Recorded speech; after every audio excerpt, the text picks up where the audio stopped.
अच्छा भी अस्सलाम वालेकुम एवरीवन। आई होप कि आप लोग खैरियत से होंगे और मेरी आवाज़ सुन सकते होंगे और आप सब लोगों के जो है वो घर लाइट भी आ गई होगी। हम्म, ताकि आप लोग जो है क्लास मिस ना करें। 8 बजे वाली क्लास तो मिस हो गई कुछ लोगों की, बट लेकिन 9 बजे वाली इंशाल्लाह ताला मिस नहीं होगी। So today is 15 January and today is Friday.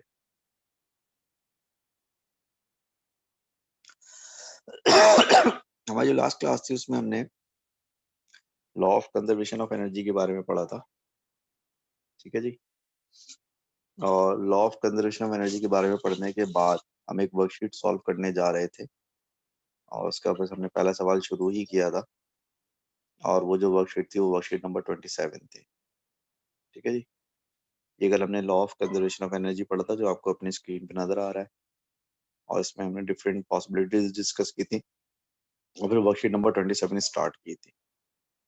ये जो वर्कशीट नंबर 27 है इसको जो है अब हम जो है वो फिर दोबारा से जो है वो करते हैं।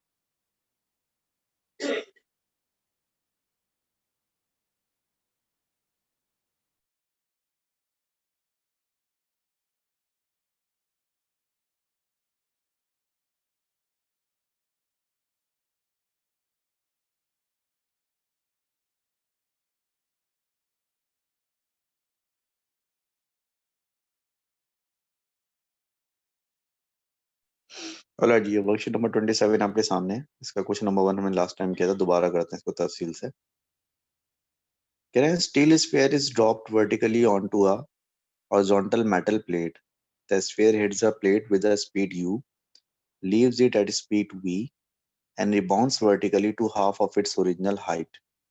So which expression gives the value of v upon u? ठीक है। देखिए सूरत कुछ ऐसी है कि यहाँ पर एक पर्टिकुलर हाइट से आपने एक चीज को गिराया, वो चीज जो है नीचे गिरकर एक प्लेट से टकराती है और रिबाउंड कर कर वापस पहुंचती है आधी हाइट। यानी फर्ज करें कि अगर ये हाइट h है तो ये हाइट कितनी है, h/2 है। जब वो टकराती है तो टकराते हुए उसकी स्पीड कितनी होती है u, और जब टकरा के ऊपर जाती है तो स्पीड कितनी होती है v। ठीक है।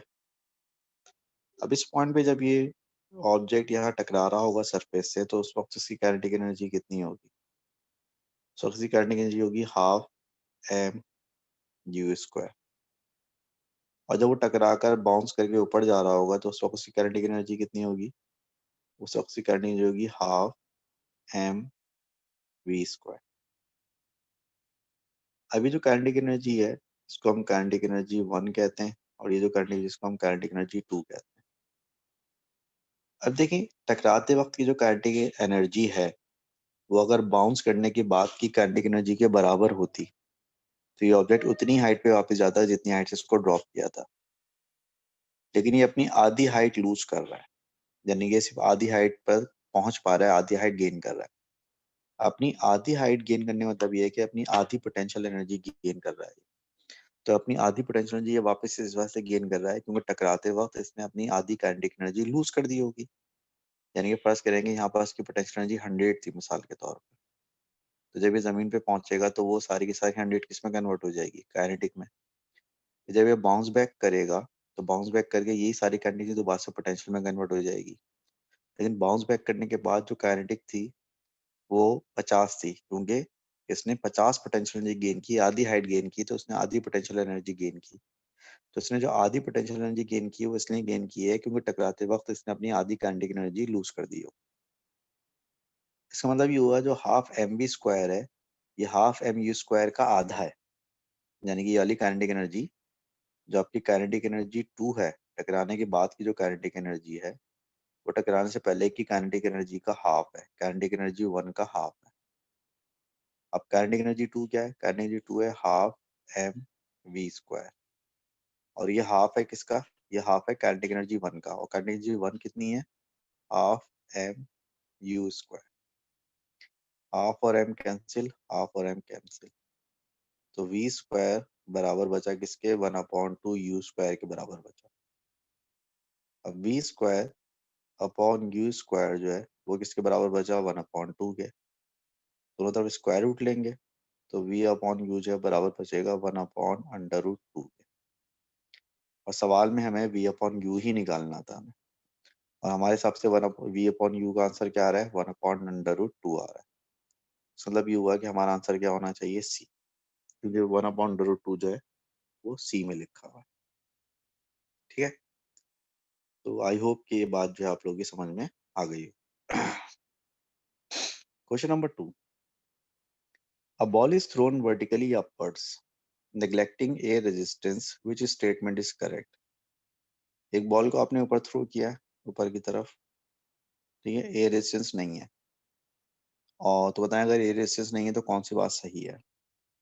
The kinetic energy of the ball is greatest at the greatest height.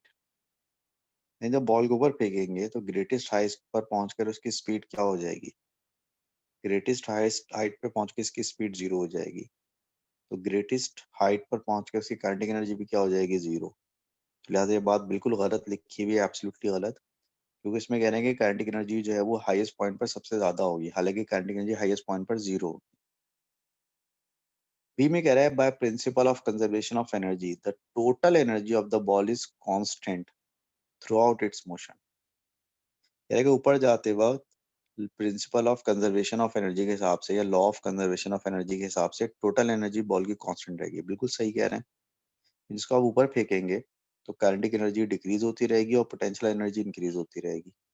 ठीक है, तो जितनी काइनेटिक एनर्जी डिक्रीज होगी उतनी पोटेंशियल एनर्जी इंक्रीज होगी। तो जो टोटल एनर्जी है, kinetic energy plus potential energy, वो तो कांस्टेंट ही रहेगी ना। फर्स्ट में आपने फेंका 100 काइनेटिक एनर्जी से, पोटेंशियल एनर्जी 0 थी, तो टोटल एनर्जी कितनी हुई? 100।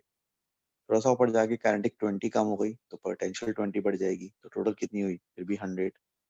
अगर टोटल एनर्जी जो है वो कांस्टेंट रहेगी आपकी according to principle of conservation of energy.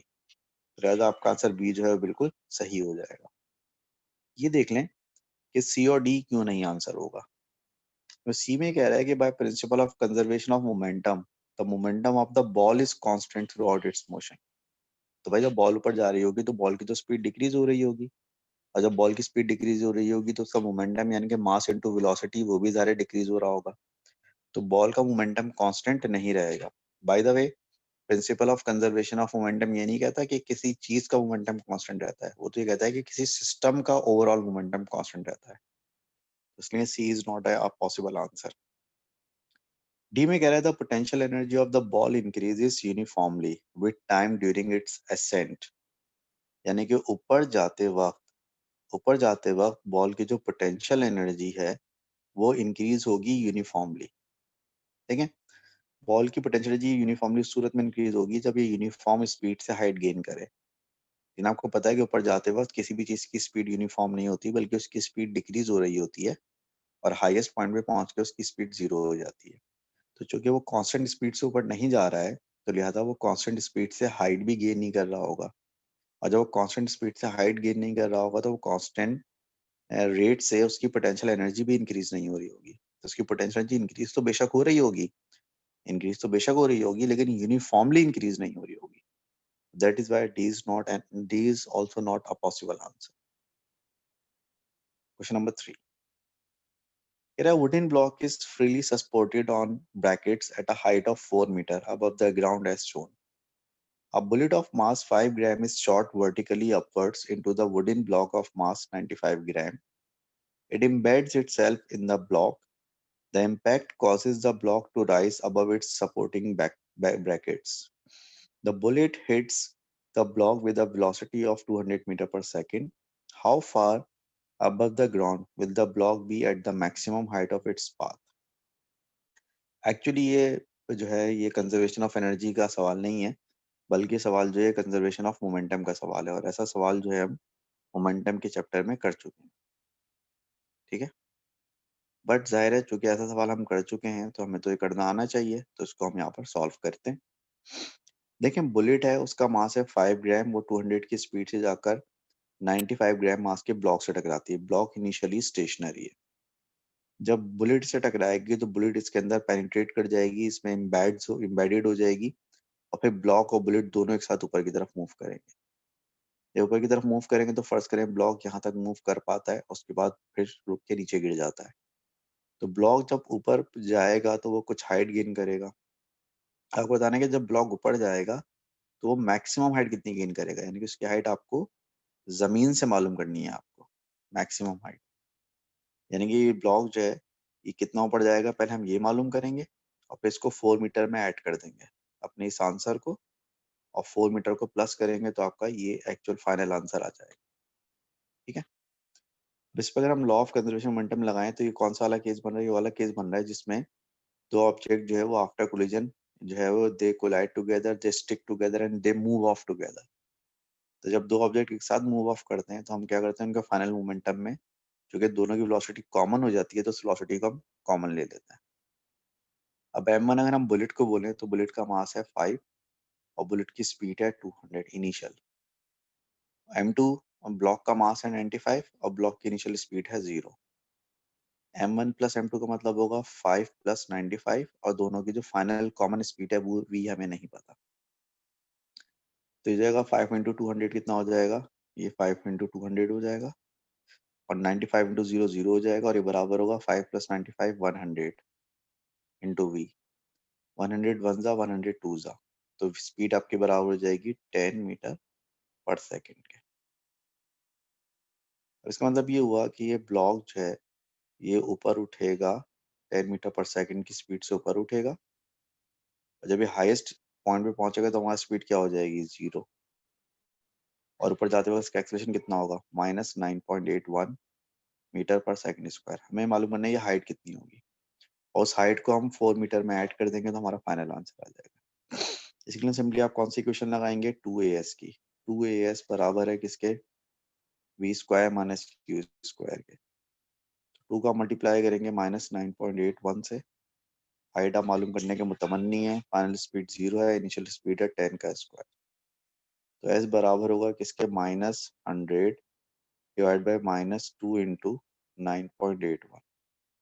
Minus से minus cancel, 100 divide by 2 into 9.81 का आंसर बताएं कितना आ रहा है जल्दी से। मेरे ख्याल से इसका आंसर आएगा 5.1 आ जाएगा शायद इसका।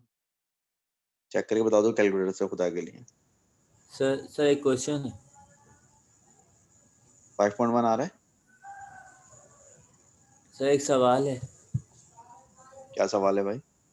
सर ये हमने एक्सेलरेशन जब ऊपर जाएगा -9.81 क्यों लेंगे सर? फ्रिक्शन फोर्सेस भी तो ऐड करेंगे इस पर। कुछ भी कर लो, जब कोई चीज जो है वो ऊपर की तरफ मूव करती है ना, फ्री फॉल करती है, तो एक्सेलरेशन हमेशा -9.8 होता है। सर लेकिन फ्रिक्शन फोर्सेस नहीं होगी, एयर रेजिस्टेंस और। देखो एयर रेजिस्टेंस जो है ना, आमतौर पे हम उस वक्त कंसिडर करते हैं जब कोई ऑब्जेक्ट जो है वो एक पर्टिकुलर हाइट तक मूव करे। मिसाल के तौर पर अगर फर्ज करो कि आपके पास जो एक जो है ना स्टील की बॉल है, या कोई भी एक बॉल है, फुटबॉल है, उस फुटबॉल को आप एक बहुत टॉल बिल्डिंग से नीचे गिराते हैं, तो एक बहुत टॉल बिल्डिंग से नीचे गिरने में उसको 2 4 5 10 सेकंड तो लगेंगे ना। तो 2 5 10 सेकंड में वो इतनी स्पीड गेन कर लेगा कि रेजिस्टेंस जो है वो काउंट होगी।